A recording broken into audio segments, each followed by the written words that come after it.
నమస్కారం తెలుగు గంగా న్యూస్ కు స్వాగతం।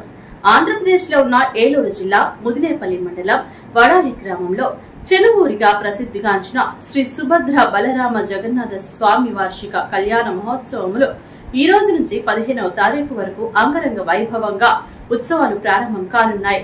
ఆలయ కార్యదర్శి శ్రీనివాసరావు మాట్లాడుతూ ఈ దేవాలయం ఒరిస్సా రాష్ట్రంలో పూరిలో ఉన్న దేవాలయాన్ని పోలి ఉంటుందని అన్నారు। పూరిలో ఏమైతే కార్యక్రమాలు జరుగుతాయో అదే విధంగా ఆగమ ప్రకారం కార్యక్రమాలు జరుగుతాయని అన్నారు। 1750వ సంవత్సరంలో ఈ దేవాలయాన్ని పురుషోత్తం రాయి అనే ఆచార్యులు ఆలయాన్ని నిర్మాణం చేశారు అని ఈవో శ్రీనివాసరావు అన్నారు।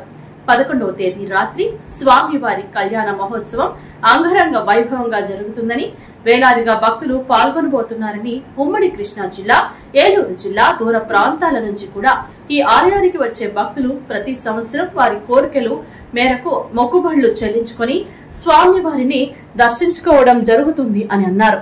ఈ దేవాలయం పక్కన ఉన్న స్థలంలో వెంకటేశ్వర స్వామి ఆలయాన్ని నిర్మించడానికి టీటీడీ దృష్టికి తీసుకువెళ్తానని ఈవో శ్రీనివాసరావు అన్నారు।